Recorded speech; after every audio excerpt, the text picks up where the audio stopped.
So I said as a child, the New Testament was kind of less appealing and that I was on the side of Pilate and the Roman soldiers. Ladies and gentlemen, how wrong I was. We live in a world where the idea of slaughtering 1 million people and enslaving another million seems to us repugnant. And yet, in the age of Caesar, it was a cause for celebration. I remember lots of people, the Secular Society, Humanists UK and so on, saying, oh, don't be ridiculous, Tom, our human values are just there from the Enlightenment, or it goes back to the Greeks and democracy and so on. I mean, what's your response to that ultimately, hey, we were bound to become the way we are, essentially? Well, hi, Justin here. Before we begin, would you like a free chapter of my book, The Surprising Rebirth of Belief in God? I'll send it to you when you join my newsletter. Go to justinbrierley.com or click the link in the info. Enjoy today's show. It's my great pleasure this evening to introduce to you someone who many of you may have come across either through his podcast or his published works. Tom Holland is a historian who has really made a name for himself, especially in recent years, through looking at the way in which our culture, the West, has been shaped by the Christian story. He's also the host, along with Dominic Sambrook, of The Rest is History, a wonderful podcast which you should listen to if you're a podcast listener. And he's going to join me on stage now. Tom, do join me to talk about, yes, Christian history, the Bible. Thank you. Well, this is a treat, Tom. We've all been looking forward to this all weekend. too kind, something way too kind. We're going to sort of find out how a best-selling historian of the ancient world ends up with a bunch of evangelicals in Gleneagles tonight. Because you invited me. I know. And you kindly said yes. Because before we get into the theme of the whole conference here, which is the Bible and what we've been encouraging everyone to think about, the way in which it illuminates the nations and the way we want to see it impact all of the nations by everyone having it in their own heart language. Before we get to talking about that in its historical context, I want to talk to you a bit about your own journey up to this point. You've described yourself in the past, as when you were sort of entering your interest in history in the ancient world, as fairly ambivalent, I think, towards the Christian story. What was your kind of experience growing up in? Well, actually, I loved the Bible. Okay, but I loved every kind of compendium of ancient stories. But I adored the Bible. I had any number of kind of, children's illustrated Bibles. The stories in Genesis, Exodus, the Judges and Kings, so, David and Goliath and Samson and all that kind of stuff. I've really found it thrilling. But the awful truth is that what I tended to find most thrilling were the enemies of the children of Israel. Right. So the crossing of the Red Sea, I was kind of on the side of Pharaoh. And David and Goliath, I was very much with Goliath because he had the better armor. And, and even the Babylonians sacking Jerusalem. The Babylonians were great. They had big towers and hanging gardens. And the children of Israel didn't really. Yeah. And when it came to the New Testament, which I found, relative to the Old Testament, a lot less interesting because it had less battles and beheadings and all that kind of stuff, I was totally on the side of the Romans. And it kind of came alive for me whenever a centurion would pop up with a sick servant. And obviously, the most exciting bit was where not only did you get Roman soldiers, but you got a Roman governor with toga and, eagles and marble and purple and all that kind of stuff. So that's the awful truth. Now, I went to church. I was raised by my mother, who, very devout Anglican. And so I absolutely thought of myself as Christian. But the thing is, I was one of those kind of horrible little boys who was really obsessed by dinosaurs because they were big and fierce and glamorous and extinct. And I just migrated from my interest in dinosaurs to an interest in ancient empires. And I felt that compared, say, to the Babylonians, the children of Israel were less interesting. And I felt that compared to the Romans, definitely, the apostles were less interesting. And so if you'd asked me, whose side are you on, Pilate's or Jesus's? If my mother was there, I'd say, "Of Jesus, of course." But if I was true to my heart, I was with Pilate. Because the Romans were kind of like the tyrannosaurs of the ancient world. Glamorous, clean-shaven heroes, Purple, gold, marble, what's not to like? So you were on the side of the Romans, and eventually, having, gone to university, you started really engaging with that classical world, that ancient world, to an even greater degree. You started to research books, many of which we know about now, about the ancient world. What was your experience as you went further and further into that? So the first book I wrote on history, and this was aimed at a general market, and so I wanted to bring these stories alive, was really the background, I suppose, to the world that Jesus is born into. So it was the story about how the Roman Republic, which had conquered much of the Mediterranean, including Jerusalem, Pompey the Great had captured Jerusalem and gone into the temple, how it imploded.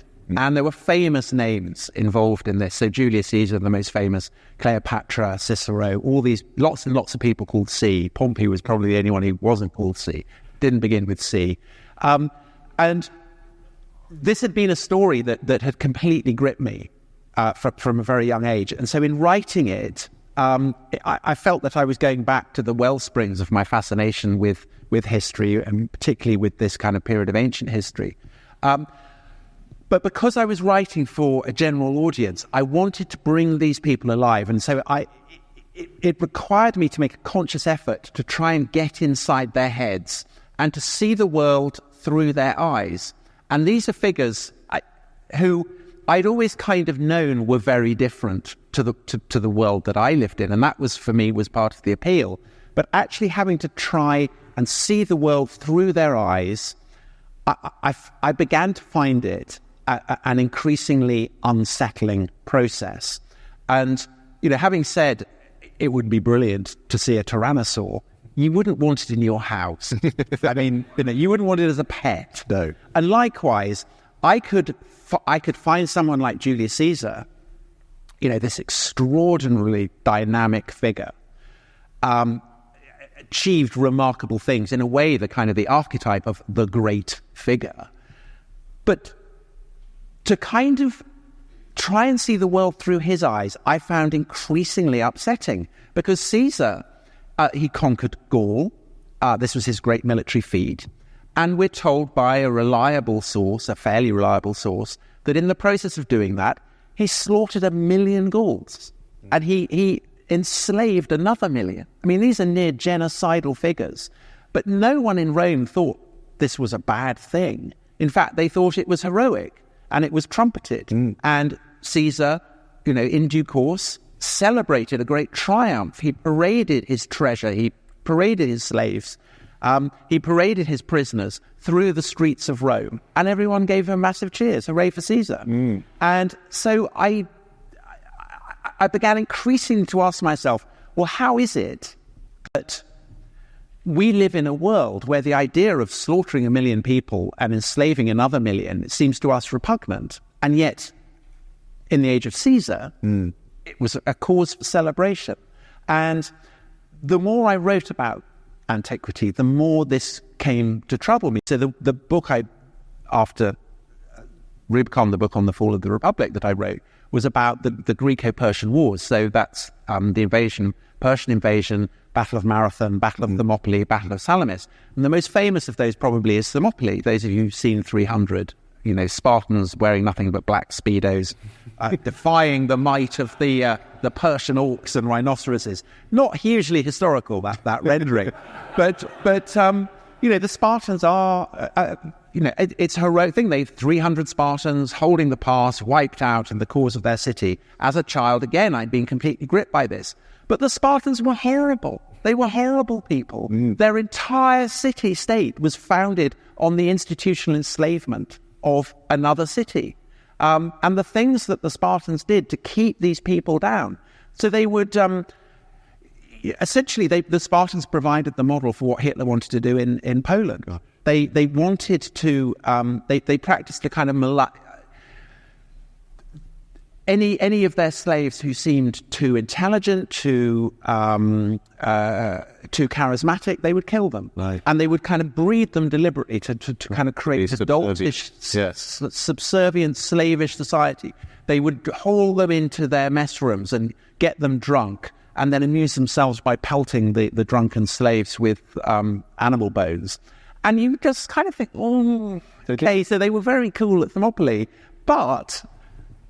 You began to feel increasingly disturbed by this ancient world. And because, as I say, Justin, I'm living in their heads all the time. Yes. I'm having to see the world through their eyes. And I did find it increasingly an unsettling thing. And I assume it left you the question of, well, where did my particular outlook on the world come from? And that was part of the journey as well, wasn't it? Yes, because the contrast seemed so profound. And I began to think, well, actually, it's kind of like when you have an itch on your back and you can't get it, and then you get hold of it and you scratch it and it feels great. And I began to think, actually, what changed basically was Christianity. And the more I thought about it, the more I came to realize that almost everything that I took for granted was basically coming from this kind of great revolutionary process that we call the coming of Christianity. And it wasn't just about the morals and ethics. It was about kind of other things as well. So I found, say, writing about the Greeks or the Romans, becoming increasingly queasy about certain words in English that were simply anachronistic in the ancient context. So words like secular, words like religion, even words like homosexuality. I began to realize that all of these were kind of dyed with Christian assumptions. They were absolutely freighted through with assumptions that had been bred of 2,000 years of Christian history.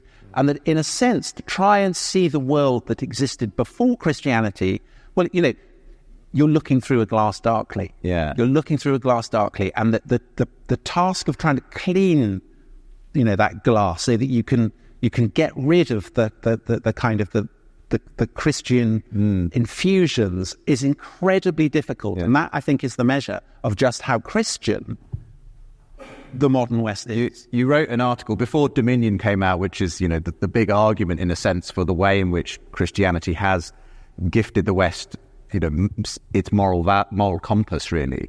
You wrote a sort of very short version of that for the New Statesman, I remember, and I think it was titled something like "Why I Changed My Mind," and you were invited to write about why you changed your mind intellectually, as it were, on Christianity. Well, about anything. It was a series. So you chose that. But I chose Christianity, and it was the most controversial thing, so it went on the cover. Yes, and I remember it being shared widely at the time, and many on Twitter and elsewhere, and you're very active on Twitter, sometimes mistaken for Spider-Man as well, but that's another story. We're all heroes. Indeed.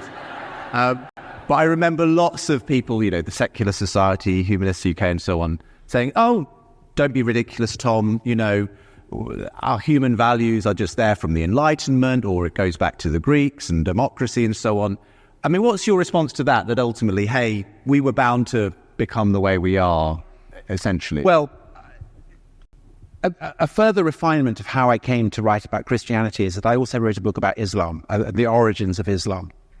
And this was quite a controversial book because I made the argument that the Gospels, for instance, are within the lifetime of Jesus. So whether you're saying they were written 20 years after or 70 years after, people alive in the time of Jesus almost certainly would have been able to read the Gospels. That's not the case with the earliest lives of Muhammad, which are almost 2 centuries after the historical Muhammad existed. And so I kind of argued essentially that what Muslims thought about the life of Muhammad and the origins of the Quran and the emergence of what comes to be Islam was essentially mythical. And this didn't go down tremendously well with lots of Muslims. And I remember giving a talk where a Muslim in the audience said, why are you saying this? It's so upsetting. You would never do this to your own beliefs. And I remember the kind of the jolt of that, because I'd come to realize that, of course, I was writing as a liberal, an agnostic, someone who didn't believe that an angel had come to Muhammad. I didn't believe the Quran was the word of God. But that wasn't a neutral standpoint. That was absolutely culturally conditioned standpoint. And I'd already begun to reflect on the fact that my liberalism, my secularism, my agnosticism, which looked back to the Enlightenment as the origin of everything that I thought made modern civilization, that was already coming under strain. And so when she said, why don't you question your own beliefs? I thought, well, actually, I really should. And I should look heavily, seriously at the Enlightenment, this idea that everything that is worthwhile began with the Enlightenment. And I should try and see, stress test that. And the absolute truth is that the Enlightenment is simply one of a huge number of iterations of a revolutionary impulse in Christianity, I think. And I think it's implicit within the word enlightenment. There's that idea of bringing people who walk in darkness into light. And at the heart of the Enlightenment is an idea that you should topple idols and that you should banish superstition. And that by doing that, you'll become a better and happier person. And if that's not a Christian idea, I don't know what is, because you could describe the Reformation in exactly those terms. And you could describe the process by which missionaries in the early Middle Ages went out into, up into the wilds of Northumbria and, dare I say, Scotland, and into the wilds of Saxony and Scandinavia and so on. They were doing exactly the same. And of course, the ultimate source for that is older than Christianity itself. It's the Hebrew prophets. It's Isaiah and it's Jeremiah who are saying to the Egyptians and to the Assyrians and to the Babylonians, your idols are just stock and stone. So I think that the Enlightenment is simply an expression of that, and the humanists absolutely are an expression of that. Well, if you ever want to see a really thrilling debate between Tom and a well-known humanist, A.C. Grayling, do check out the Unbelievable show, the big conversation. You're incredible, Dustin. I'm a terrible bit of self-promotion, but it's an absolutely cracking debate. So you should go and watch that. But The Surprising Rebirth of Belief in God has been making waves since its launch. Now you can listen to all of Season 1. Discover the story of why new atheism grew old and secular thinkers are considering Christianity again. Featuring interviews with leading thinkers across the faith spectrum, you'll learn the inside account of the rise and fall of new atheism. All 30 episodes of Season 1 of The Surprising Rebirth of Belief in God are available now. Find out why we've become a #1 ranked religion and spirituality podcast when you jump in at Episode 1. Go to justinbrierley.com/surprisingrebirth to subscribe on your favourite podcast platform. That's justinbrierley.com. bringing this back, in a sense, to the subject that we've been thinking about across this weekend, the Bible, we've been looking at the way in which the Bible is today transforming and impacting cultures all over the world as people receive it in their own language. I mean, moving the story from, as it were, the first century to that point in time when the Bible began to be translated into the common tongue. What for you has been that sort of particular, if you like, revolution in that sort of series of revolutions? What has been the result of that in the West? Well, I think the Bible is clearly, I mean, it's a compendium of texts. So originally, in its Greek form, it meant books. It didn't mean a book. It comes to mean that in Latin, a singular, a book. So let's call it a book. It's the most influential book that's ever been written, clearly. And it's been interpreted in many ways. And the range and variety of ways in which it's been interpreted are an expression of its influence. Now, when in the Reformation, when it comes to be increasingly translated into various languages, it takes a really distinctive form in England in the 17th century. And I say England rather than say Scotland, because in England it's focused in that extraordinary decade after the execution of Charles I, when essentially, because Cromwell is, I mean, he's not on the side of the Presbyterians really. He's in favour of allowing anyone basically to say or think what they want. And so over the course of that decade, you get Quakers, you get Baptists, you get all kinds of people emerging in London, and their understanding of Scripture derives ultimately, it is kind of Lutheran, it is in the mainstream of Protestant thinking, but it's very, very kind of radically enhanced. And it's founded on the idea that what matters in the Bible isn't the words on the page, it's how the Spirit distinctively influences you so that your understanding of what is on the page can then transfigure and change yourself, but also your society and in the long run the world. And the classic example of how that then does indeed go on to change the world is how it enables radical Protestants to reinterpret the concept of slavery as institutionally a crime against God. Now, if A.C. Grayling were here, he would, of course, point out that nowhere in the Bible is slavery as an institution condemned, and that there are quite a few sections, particularly in the Old Testament, where slavery is licensed. And so he would say, well, how on earth can the Bible be used to justify abolishing slavery? That it must have come from Aristotle or something, is probably what he'd say, which is nonsense, because Aristotle at no point, he absolutely thinks that slavery is justified and right. How is it that these radical Protestants in the late 17th through the 18th century, Quakers and Baptists and evangelicals, how are they able to do it? Because they feel that the Spirit has come on them and has revealed to them the absolute truth of the Bible, which at its heart, and it was mentioned in that video, it goes to Genesis. It's God has created man and woman in his image, and therefore he has given to every human being an incredible inherent dignity. And if every man and woman is created in the image of God, then no man can be a slave.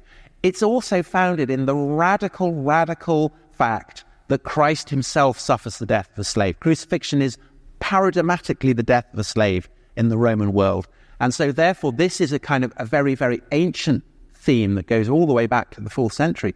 The brother of Basil, the founder of the hospital, he looks at this and says, well, if Christ suffered the death of a slave, then slaves must be closer to God than the owners, and that must therefore mean that slavery itself is wrong. So that's part of the tradition. And he looks, and it's the message of Paul that there is no slave or free in Christ. For most of Christian history, people have thought, well, slavery is inevitable. It's kind of like illness or sickness or poverty. It's just it's part of the fallen world. But these radical Protestants in the 18th century, they read these various biblical passages, and they felt the rushing of the Spirit. They felt a great Pentecostal flame illumine their understanding of God's purposes. And that fire caught and blazed and spread. And it spread through the English-speaking world. It led a British Foreign Secretary in 1814, after the seeming defeat of Napoleon, to go to the Great Power Congress in Vienna and to argue that slavery should be, that the slave trade should be abolished. In due course, it led them to abolish slavery itself, the whole idea of slavery itself. And in the long run, it led them to demand that even people who weren't Christian abolish it. So the Royal Navy starts patrolling the African seas, the seas off Africa, to stop that trade, going in, kicking sand in the face of the Ottomans, all this kind of stuff.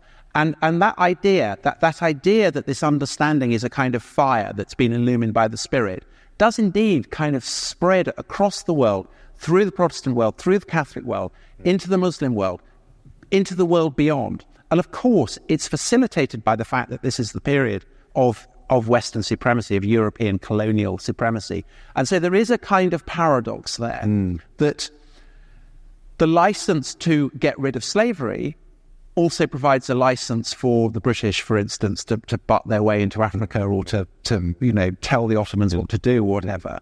But that again, the complicity of God's purposes with empire is perhaps one of the stories that you get in the Bible, because nothing in the Bible is served up easily on a plate. Absolutely, yeah. There's lots of messy histories in the Bible, that's for sure.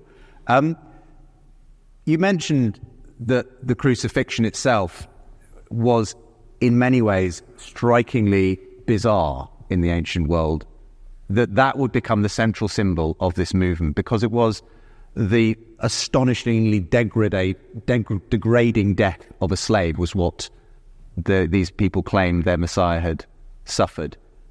Tell us a bit about that, and I'd love you to tell us about some of your own experiences in today's world of how that's come alive for you as well.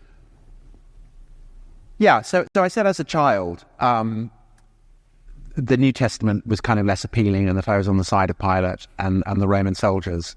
Ladies and gentlemen, how wrong I was. Because the more I studied the Romans, the more I came to appreciate exactly what role crucifixion had played. And essentially, crucifixion was the equivalent of, a crucified person was the equivalent of a billboard advertising Roman power, and specifically advertising the power and the right, and indeed the responsibility of the authorities to publicly humiliate and kill those who opposed them. And there were two classes of people. There were rebels in Roman provinces, and there were slaves who rebelled against their masters. And crucifixion was the fate visited on these people because it was seen as the worst imaginable death. It was unspeakably painful. If you think of images of Christ on the cross and you see the ankle, decorously crossed and the nail driven through the feet or through the ankle, it wasn't like that. We know because we've had an ankle bone was found outside Jerusalem in the 60s. Another one was found in England just before Christmas. That it was, the nail was driven into the side of each foot was placed on the side of the cross. So the cross is there, it's put there, and it's driven through and driven through. So you're publicly exposed. There's nothing to hide you. You're not wearing a loincloth. You can't move your hands. You can't fend the birds off as they cluster around you, as they gather on your head, as perhaps they peck out your eyes. To keep yourself alive, you have to keep hauling yourself up and down, so it's excruciatingly tiring. All of this is public, it's visible, and you hang there and you are advertising the power of the empire that is doing this to you. So the weirdness of Christians saying that someone who suffered this fate is in fact in some way he's not just divine, but he's part of, in some strange way that, in the age of Paul is still kind of trying to be worked out, part of the one creator God who's fashioned everything, is so strange. And it's really important to emphasize that the strangeness does not lie in the claim that a man can become a god, because lots of people become gods in the opinion of the Romans. Augustus, in whose reign Jesus is born, he is the son of someone who's become a god. Julius Caesar, he is the adoptive son of the deified Julius Caesar. And when Augustus rules the world, he does so as a prince of peace. And this is good news. And the good news is proclaimed across the world. And when he dies, he rises into heaven and he sits at the right hand of his Father. And this is a cult that is being promoted throughout the Roman world during Jesus' lifetime and in the time immediately afterwards. And the weirdness lies in the fact that Christians are saying it's not someone who's ruled the world, it's not a great conqueror, it's not a great empire, it's someone who suffered this particular fate. And I understood all this abstractly, intellectually, but then I was about 3 chapters into writing Dominion, the book on the history of Christianity that Justin very kindly mentioned. And I went to Iraq to make a film about the Islamic State and why they had particularly targeted Christians and Yazidis, a religious minority in Iraq, for persecution. And I went to a town called Sinjar, which had been the center of the Yazidis. And we went there, and it had been liberated from the Islamic State a few weeks before. The Islamic State was still kind of a mile away across open land, so absolutely within mortar strike. And we were in this town, and it was a place where women had been enslaved and killed if they were held not to be sufficiently attractive to be deserving of enslavement. Men had been killed and some had been crucified. And to stand in that place where these sufferings had happened and where the people who'd inflicted these sufferings were still absolutely present. It kind of opened up for me this existential abyss where I suddenly realized I was in the presence of people who viewed the cross as the Romans had done, as a symbol of power. And it brought home to me just how stupefying the revolution was that had transformed for me and for everybody in a world shaped by Christianity into the opposite. And if you think about a world in which the cross symbolizes power, I think you get a sense of just how utterly transformative the Christian revolution has been. It's extraordinary, and it's a powerful reminder of just in that symbol alone, the way in which Christianity has transformed our view of what it is to be powerful. You know, the fact that we believe in the equality of all people, that we should look after the poorest and most vulnerable. These were not givens in the ancient world. Not at all. This was something that, in a sense, you would say Christianity, and specifically that thing at the center of it, that molten heart of Christianity, as you put it in the book. This is kind of essentially what Christians took. Not always, obviously, consistently. Often, in many ways, you know, they did not follow what was there at the beginning, but it's at its heart. So So I came back and I rewrote the opening of my book to focus on the crucifixion. And a lot of Christians, they've said, yeah, but what about the resurrection? And that's, I'm not writing a work of apologetics. I'm not writing a work of theology. I'm writing a work of history. As I say, it's not the resurrection that is weird. The soul of Augustus went up to heaven. It's the fact that it's a guy who was crucified.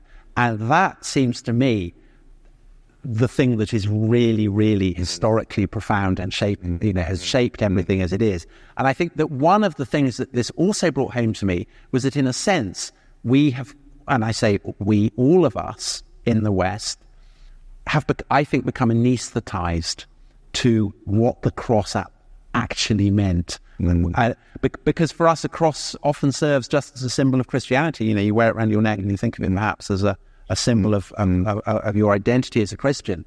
But to actually have to kind of face up to what crucifixion meant and what therefore it means to say that someone who suffered that was God. It opens up vistas. I'll maybe leave it to others to ask you over a glass of whiskey later where you stand now on the metaphysical claims. But it's been fascinating to talk about the history of this.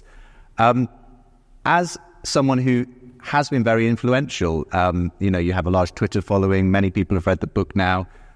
I know that the podcast is having millions of downloads. What would you like to see as you see, as it were, the story of Christianity perhaps being lost to today's generation? How do you hope to remind them, I suppose, of actually what it is they actually believe, even though they don't realize it? I think that so much, basically, our sense of morality and what is good derives from the Bible more than from any other single textual source. And the question then comes is, if we don't have the Bible, can we still have those beliefs and values and morals? And it's a huge question. That's a big question that Friedrich Nietzsche asked. And it's a question I think that is open. We don't know the answer to that yet. But I would rather not experiment with that. I would rather that people continue to have the familiarity with these texts, with these stories, with these, and it is so rooted in stories. Jesus, among many other things, was the greatest short storyteller who ever lived. I mean, it's that basic. A world in which people are not familiar with the narrative of the Passion or with the parable of the Good Samaritan or whatever, or the story of Exodus, I think risks in it. It's kind of like getting rid of all the nutrients from the soil and just hoping that the flowers will continue to bloom, is my feeling. Can you give a round of applause for Tom Holland? Thank you, Tom. Want more Tom Holland? How about we see what happens when we pair him up in dialogue with one of the most influential online Catholic intellectuals, Bishop Robert Barron. Check out the conversation that I hosted between them next. And you can visit justinbrierley.com for signed copies of my books, a free chapter with the newsletter, and to support my work through Patreon or US tax-deductible giving. Supporters can get free signed copies, early access, bonus content, and monthly catch-up calls with me. That's justinbrierley.com.